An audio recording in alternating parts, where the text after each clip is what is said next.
നമ്മൾ ഓരോരുത്തരെക്കുറിച്ചും കർത്താവിന് ഓരോ പദ്ധതിയാണുള്ളത്. അപ്പോൾ അതുകൊണ്ട് സ്വാഭാവികമായിട്ടും ഇപ്പോൾ നമ്മളോട് അനീതി ചെയ്തു എന്ന് പറഞ്ഞാൽ തീർച്ചയായിട്ടും ദൈവപിതാവ് ഈശോയോട് അനീതി ചെയ്തെന്ന് നമ്മൾ പറയേണ്ടി വരും. ഈശോ പറയണത് എനിക്ക് കിട്ടിയ പീഡാനുഭവത്തെ ഞാൻ അനീതിയായിട്ട് കാണുന്നില്ലെന്നാണ് പറയണത്. അതാണ് കർത്താവിൻ്റെ കാഴ്ചപ്പാടെങ്കിൽ നമ്മൾ കർത്താവിനെ സ്വീകരിക്കണം. നമ്മുടെ കാഴ്ചപ്പാടും നമ്മൾ സങ്കടങ്ങളോട് അസഹിഷ്ണുത കാണിക്കേണ്ട. അതെന്താണ്? നീ ഒരു വീട്ടിൽ ചെല്ലുമ്പോൾ എന്തു ചെയ്യണം? വിളമ്പണത് ഭക്ഷിക്കുക. അതാണ് കർത്താവിൻ്റെ നിലപാട്. സ്വീകരിക്കുന്നവർ ഇപ്പം നിങ്ങളൊരു പത്രം തന്നെ കൊടുക്കുകയാണ്, അപ്പോൾ അവർ നിങ്ങളോട് അയ്യോ ഇത് ഞങ്ങൾക്ക് അതിൻ്റെ ആവശ്യമില്ലെന്ന് പറഞ്ഞാൽ ഇറ്റ്സ് ഓക്കെ, ക്ലിയർ. അത് സ്വീകരിക്കുന്നവരുമുണ്ട്, സ്വീകരിക്കാത്തവരുണ്ട്. അപ്പോൾ അവരോട് സ്വീകരിക്കാൻ പറഞ്ഞിട്ടില്ല, അവർക്ക് കൃപയില്ല. കർത്താവിനെ സ്വീകരിക്കാനുള്ള കൃപ അവർക്കില്ല. അവരോട് കർത്താവ് വിളിച്ച പോലെ കർത്താവിനോട് ഒരാൾ തർക്കിച്ചില്ലേ, ഞാൻ രാവിലെ മുതൽ പണിപ്പെടുന്നതാണ്, എനിക്കൊരു ധനാറ് കിട്ടിയെന്ന് പറയുമ്പോൾ ഈശോ എന്താ പറയുന്നത്? സ്നേഹിത, നയപരമായിട്ടാണ് സംസാരിക്കുന്നത്. സ്നേഹിത, ഞാൻ നിന്നോടൊരു അനീതിയും. സൗമ്യത ഒരു പ്രധാനപ്പെട്ട സുവിശേഷ വേലക്കാരന് പ്രധാനപ്പെട്ട ഒരു വിഷയമാണ് സൗമ്യത. ബേസിക്കായിട്ട് ആരാണ് ഉടമ്പടി എടുത്തവർ? കഴിഞ്ഞ ദിവസങ്ങളിലെ ടിജി ജസ്റ്റോ എന്ന് പറഞ്ഞ മോള് സാക്ഷിയുണ്ട്. അപ്പോൾ അവള് ടിജി ജസ്റ്റോ നല്ല സാക്ഷിയാണ്, നിങ്ങൾ വായിക്കണേ. ഈ സാക്ഷ്യത്തിൻ്റെ ഇതിൻ്റെ ബയോളജിക്കൽ ഗ്രോത്ത് എന്ന് പറയണത് ജീവശാസ്ത്ര വളർച്ച എന്ന് പറഞ്ഞ രസമാണ്. ഇതിൻ്റെ അവസാന ഭാഗങ്ങൾ ടിജി പറയണത്, ഞാൻ കാനഡയിൽ -30 ആകുമ്പോൾ ഞാൻ 3/4 മണിക്കൂർ നടന്നു കൊണ്ടുപോയി ഈ പത്രം കൊടുത്തിട്ടുണ്ട്. ഇംഗ്ലീഷ് പത്രമാണ് അവർ വാങ്ങിക്കുന്നത്. ഒരു കെട്ടല്ല, 5 കെട്ട് പത്രമാണ് വാങ്ങിക്കുന്നത്. ഞങ്ങളുടെ ഒരു അവസ്ഥയിൽ 5 കെട്ട് മേടിക്കാൻ പറ്റത്തില്ല. കാര്യം ഇത് കൊടുക്കാൻ ഞാൻ ആൾക്കാർ അറിഞ്ഞവർക്ക് കൊടുക്കത്തില്ല, ഞാൻ ഇംഗ്ലീഷുകാർക്കാണ് കൊടുക്കണത്. ദൈവത്തിൽ നിന്ന് അകന്ന് നിൽക്കുന്ന ഇംഗ്ലീഷുകാരെ നോക്കിയാണ് ഞാൻ കൊടുക്കുന്നത്. അതുകൊണ്ട് എനിക്ക് ഉൾനാട്ടിലേക്ക് നടന്നു പോകേണ്ടി വരും. അപ്പോൾ നടക്കുമ്പോഴെന്ന് വെച്ച് കഴിഞ്ഞാൽ ഇപ്പം ഞാൻ തന്നെ അവിടെ ചെന്നപ്പോൾ അന്ന് 20 പോസിറ്റീവ്, +20. 20 പോലും എനിക്ക് ഭയങ്കര പാടായിരുന്നു. ഇപ്പോൾ ഇവരെന്താ പറയണത്? 50 പറയണത്. 20 കൂടിയിട്ട് 0 ആയിട്ട് പിന്നെ -20. നമ്മുടെ കൈ പുറത്ത് വന്നാൽ മരവിക്കും. മരവിച്ചാൽ ചിലപ്പോൾ അത് ചെത്തിക്കളയാനേ പറ്റത്തുള്ളൂ. -30 എന്ന് പറയണത്. -30 ഈ കൃപാസനം പത്രം കൊണ്ട് ഇംഗ്ലീഷുകാർ കർത്താവിനെ നിന്ന് അകന്നു പോകുന്ന ഇംഗ്ലീഷുകാരെ തിരക്കി ഇവർ പോവുകയും. അപ്പോൾ ചെന്നിട്ട് അവിടെ ചെന്ന് പറഞ്ഞു, sir I am a Marian missionary. പരിചയപ്പെടുത്തുന്നത് തന്നെ കേട്ടാൽ നമ്മുടെ തൊണ്ടയിടറും. എന്തോ ഒരു വല്ലാത്തതാണ്. ഇത് അവരോട് പറയണത്, sir I am a Marian missionary. എന്താണ്? ഞാൻ ഈ മഞ്ഞിൻ്റെ അകത്ത് നടന്ന് ഇവിടെ വന്ന് അങ്ങയെ കാണാൻ ആഗ്രഹിക്കുന്നതിൻ്റെ കാരണം ഞാനൊരു മരിയൻ മിഷണറി ആയതുകൊണ്ടാണെന്ന്. കർത്താവിൻ്റെ ഒരു മാതാവിൻ്റെ ഒരു പ്രേക്ഷിതയാണ്. ഇതാണ് ഈ പ്രേക്ഷിതരെന്ന് പറയണത്. വെച്ച് കഴിഞ്ഞാൽ ഇത് നമ്മൾ ഉടമ്പടി എടുക്കുമ്പോൾ നമ്മൾ ആദ്യമേ നിങ്ങൾ നിങ്ങളുടെ വിഷയം മറക്കണം, ദൈവത്തെക്കുറിച്ച് ഓർക്കണം. ഇതാണ് ഉടമ്പടിയിൽ ആകുമ്പോൾ ഉണ്ടാകുന്നൊരു ഉറപ്പെന്ന് പറഞ്ഞാൽ എന്താണ്? നമ്മുടെ വിഷയം നിങ്ങൾ മറക്കണം. നമുക്ക് ചില സമയത്ത് പറ്റുന്ന ഒരു അബദ്ധം എന്ന് പറയണത്, നമ്മൾ ദൈവത്തെക്കുറിച്ച് ഓർക്കത്തുമില്ല, നമ്മുടെ വിഷയം തന്നെ നമ്മളെപ്പോഴും ഓർത്തുകൊണ്ടിരിക്കും. അതാണ് ഉടമ്പടി. അത് ചിലർക്കത് ഉടമ്പടി ഫയറാകാത്തതിൻ്റെ കാരണം അതാണ്. നമ്മുടെ വിഷയം ദൈവത്തെക്കുറിച്ച് ഓർക്കണത് രാവിലെയുള്ള പ്രത്യക്ഷ പ്രാർത്ഥന ഓർക്കും. വൈകുന്നേരം നിങ്ങൾ ഉടമ്പടി പ്രാർത്ഥനയുണ്ട്, അതും പ്രത്യക്ഷീണ പ്രാർത്ഥന പോലെ തന്നെ മസ്റ്റാണ്, പ്രധാനപ്പെട്ടതാണ്. നിങ്ങളിവിടെ തിരികെത്തിച്ച മാതാവിൻ്റെ മുമ്പിൽ ഒന്ന് പ്രഖ്യാപനം ചെയ്തതാണ് ഇതെല്ലാം. അപ്പോൾ താവരെ ചെയ്യുന്ന വൈകുന്നേരം ചില സമയത്ത് വീട്ടിലുണ്ടാകത്തില്ല. ആ സമയത്ത് നിങ്ങൾ വരുമ്പോൾ ചിലപ്പോൾ 11 മണിയൊക്കെ ആവും. അപ്പോൾ ചിലർ 11 മണിയാകുമ്പോൾ ആ പ്രത്യക്ഷ വന്നിട്ട് ആദ്യം ചെയ്യേണ്ട കാര്യം എന്താണ്? നിങ്ങളവിടെ ഇല്ലെങ്കിൽ വന്നിട്ട് ആദ്യം ചെയ്യേണ്ടത് സന്ധ്യയ്ക്കുള്ള ഉടമ്പടി പ്രാർത്ഥനയാണ് ചെയ്യേണ്ടത്.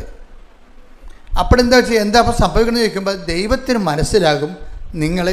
ഇപ്പോൾ ടിജിയുടെ അവസ്ഥ കണ്ട, ടിജിനെ കണ്ടാൽ ഇനി ദൈവത്തോട് എക്സ്പ്ലെയിൻ ചെയ്യേണ്ട കാര്യമില്ല, ബാർഗെയിൻ ചെയ്യേണ്ട കാര്യമില്ല. കാര്യം എന്താ? ടിജി ദൈവത്തിൻ്റെ ആളാണെന്ന് അവൾക്കും അറിയാം, ദൈവത്തിനും അറിയാം. അപ്പോൾ എപ്പോഴും നമ്മൾ ശ്രദ്ധിക്കേണ്ടത് ദൈവത്തിൻ്റെ ആളാണെന്നുള്ള കാര്യം. ഈ ഭൂമിയിലെ ഉടമ്പടി എന്തിനാണ് എടുത്തതെന്ന് ചോദിച്ചു കഴിഞ്ഞാൽ, ഞാൻ ഫുൾ ടൈം ദൈവത്തിൻ്റെ ആളാകാൻ വേണ്ടിയാണ് എടുത്തതെന്ന് പറയണം. നിങ്ങളെ പറയണ IELTS പാസ്സാകാനാണെന്നൊക്കെ പറയണം. IELTS പോലും ഈ ടിജിയുടെ ജസ്റ്റോ എന്നാണ് ഭർത്താവിൻ്റെ പേര്. ജസ്റ്റോയും ടിജിയും കൂടിയാണ് ഇപ്പോൾ കാനഡയിൽ പോയിരിക്കണത്.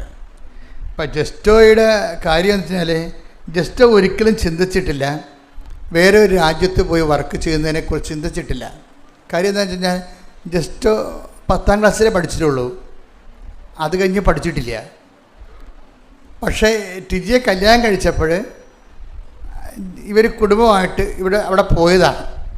കാരണം ടിജിക്ക് അവിടെ ജോലി കിട്ടാനുള്ള സാധ്യത ഉള്ളതുകൊണ്ട് ഇവർ ഒരു ജോലി തിരക്കി പോയതാണ് കുടുംബസമേതം. പക്ഷെ അവിടെ ചെന്നപ്പോൾ കുറേയുള്ള പ്രശ്നം എന്ന് വെച്ച് കഴിഞ്ഞാൽ, ആദ്യത്തെ പ്രശ്നം എന്ന് വെച്ച് കഴിഞ്ഞാൽ ഈ ജസ്റ്റോ എന്ന് പറഞ്ഞ ഭർത്താവിന് IELTS എഴുതാതെ അവിടുത്തെ ഒരു കാര്യത്തിലേക്ക് കടക്കാൻ പറ്റത്തില്ല. ജോലി സംബന്ധമായ കാര്യമോ വിസയോ PR ഒന്നും നടക്കത്തില്ല. അപ്പോൾ ജസ്റ്റോ അതിനെക്കുറിച്ച് ചിന്തിച്ചിട്ട് കൂടിയില്ല. എങ്ങനെയാണ് 10ാം ക്ലാസ് മാത്രം പാസ്സായ തനിക്ക് എങ്ങനെയാണ് IELTS പാസ്സാകും, അത് മലയാളം മീഡിയത്തിലാണ്, എങ്ങനെ പാസ്സാകാൻ പറ്റണമെന്ന് അറിയത്തില്ല. പക്ഷേ എന്താ ടിജി എന്താ പറയുക, ടിജിക്ക് ഭയങ്കര ഉറപ്പാണ്, നിങ്ങൾ എഴുത്, നമ്മളെ കൊണ്ടുവന്നത് മാതാവാണ് ഇവിടെ. ഇത് അങ്ങനെ പറഞ്ഞു കൊടുക്കാനുള്ള ഒരു കോൺഫിഡൻസ് നമുക്കുണ്ടാകണം. ഉടമ്പടിയിലെ കാര്യങ്ങളെല്ലാം നമ്മൾ സത്യസന്ധമായിട്ടാണ് ചെയ്യണമെങ്കിൽ ഈ കോൺഫിഡൻസ് നമുക്ക് പെട്ടെന്നുണ്ടാകും. ടിജിക്ക് നല്ല കോൺഫിഡൻസാണ്. എന്താ കാര്യം, അവൾ പറയണത് ഞാൻ ഉടമ്പടി പാലിക്കുകയല്ല ചെയ്തത്. അവൾ പറയുന്നുണ്ട്, അവളുടെ കോൺഫിഡൻസിൻ്റെ കാര്യം പറയണത് എന്താണ്, ഞാൻ ഉടമ്പടി പാലിക്കുകയല്ല ചെയ്തത്, പിന്നെ എന്താണ്, ഞാൻ ജീവിക്കുകയാണ് ചെയ്തതെന്നാണ്. അപ്പോൾ തന്നെ ഞാനത് ഇവൾക്കുള്ളതല്ല ആൾ എന്ന് വെച്ച് കഴിഞ്ഞാൽ അവർ തന്നെത്താൻ ഒരു ഉടമ്പടി അനുഭവത്തിലേക്ക് വന്നിരിക്കുക. എന്താ പറയണത്, ഞാൻ ഉടമ്പടി പാലിക്കുകയല്ല ചെയ്തത്. ഞാൻ എന്തുകൊണ്ടാണ് ജസ്റ്റോട് പറഞ്ഞത്, നിങ്ങൾ IELTS എഴുത്, മാതാവല്ലേ തരണത്, കമ്പനി ഡിപ്പാർട്ട്മെൻറ്റൊന്നും അല്ലല്ലോ. ഈ ടിജോയ്ക്ക് വേണ്ടത് വെസ് എന്നും പറഞ്ഞ ഒരു സർട്ടിഫിക്കറ്റാണ്. എന്ന് വെച്ച് കഴിഞ്ഞാൽ അവർ അവിടെ നിലനിന്ന് പോകണമെന്നുണ്ടെങ്കിൽ ഇയാളുടെ കമ്പനി, അതായത് ലൊക്കോം മൊബൈലിൻ്റെ മെക്കാനിസ്റ്റാണ് ആൾ. പക്ഷേ ഈ സർട്ടിഫിക്കറ്റ് അവിടെ കാണിച്ചിട്ട് അവിടെ ഒരു അംഗീകരിക്കണില്ല. അതായത് എന്താ കാര്യം എന്ന് വെച്ച് കഴിഞ്ഞാൽ അവരുടെ ഇതിൻ്റെ ഇക്വാലൻ്റ് ആയിട്ടുള്ള സർട്ടിഫിക്കറ്റ് വേണം. അപ്പോൾ ഈ ഇക്വാലൻ്റ് സർട്ടിഫിക്കറ്റ് അവിടെ നിന്നേ കിട്ടത്തുള്ളൂ. അതായത് ഇങ്ങയുടെ മെക്കാനിക്കൽ ഡിഗ്രിക്ക് ഡിപ്ലോമയ്ക്ക് ഇക്വാലൻ്റ് ആയിട്ടുള്ള തുല്യമായിട്ടുള്ള അവിടുത്തെ സർട്ടിഫിക്കറ്റ് വേണം. അവിടുത്തെ സർട്ടിഫിക്കറ്റ് വേണമെന്ന് പറഞ്ഞപ്പോൾ ഈ വെസ് എന്ന് പറഞ്ഞ കമ്പനി പറഞ്ഞ് അവരുടെ അടുത്ത് കൊണ്ട് ആപ്ലിക്കേഷൻ പറഞ്ഞു, നിങ്ങൾക്കത് കിട്ടാൻ സാധ്യതയില്ല, നിങ്ങൾക്കത് കിട്ടത്തില്ല, ഇന്ന കാരണങ്ങൾ കൊണ്ട് കിട്ടത്തില്ലെന്ന് പറഞ്ഞു. അപ്പോൾ കിട്ടത്തില്ല എന്ന് പറഞ്ഞപ്പോഴും ഈ ടിജിക്ക് മറ്റയാൾ അപ്പം തന്നെ തളർന്ന്, എന്താ കിട്ടത്തില്ലല്ലോ.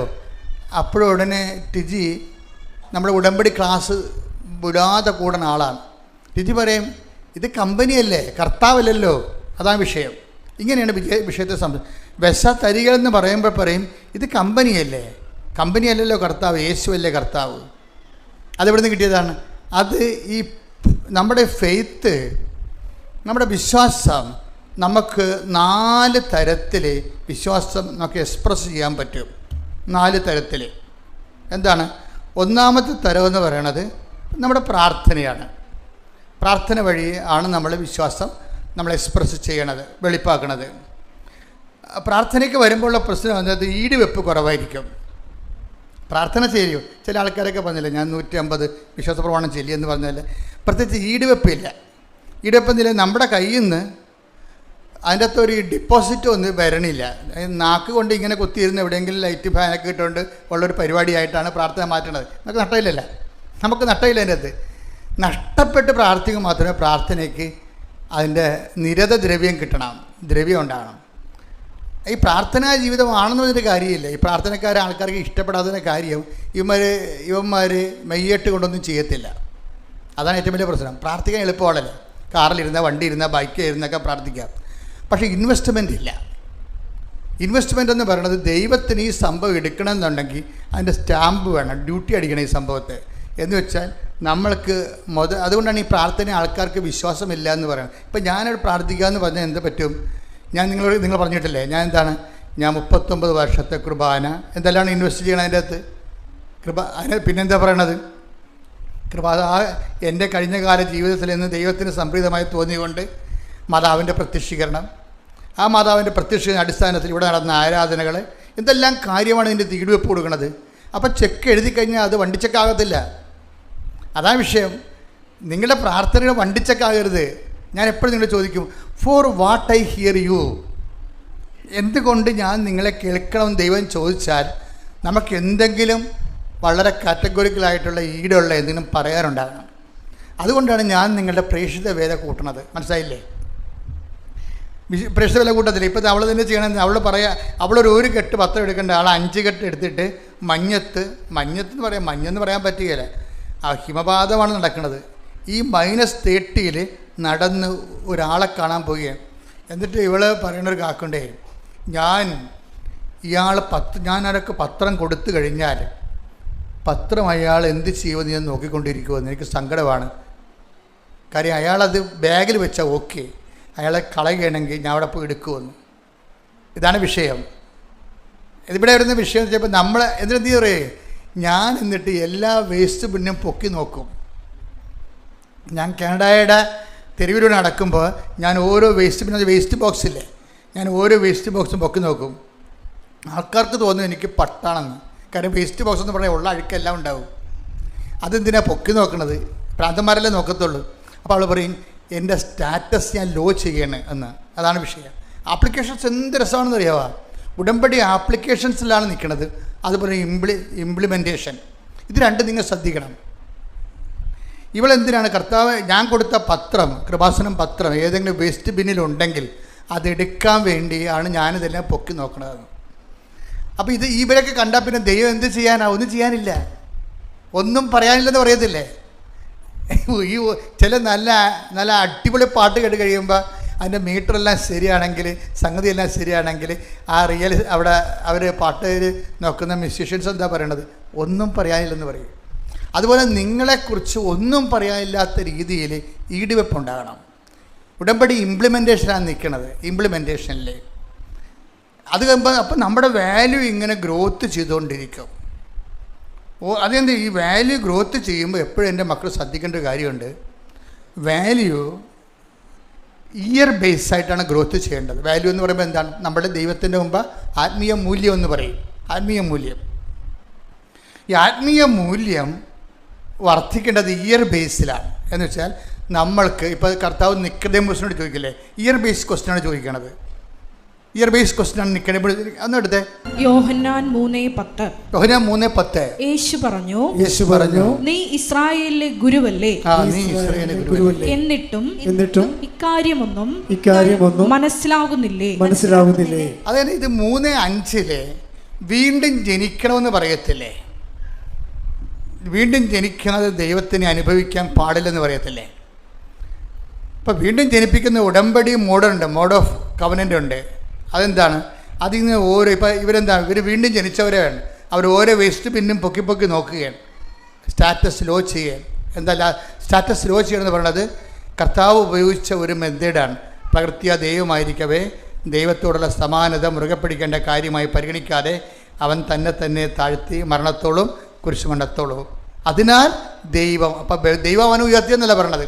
ഇങ്ങനെ സ്റ്റാറ്റസ് ലോ ചെയ്തത് കാരണം അതിനാൽ ദൈവം അവനെ അത്യധികം ഉയർത്തി. അപ്പോൾ ദൈവം ഉയർത്തണം എന്നുണ്ടെങ്കിൽ നമ്മൾ ദൈവത്തിന് വേണ്ടി സ്റ്റാറ്റസ് ലോ ചെയ്യണം. അങ്ങനെയാണ് നമ്മുടെ മൂല്യം വർദ്ധിപ്പിക്കുന്നത്.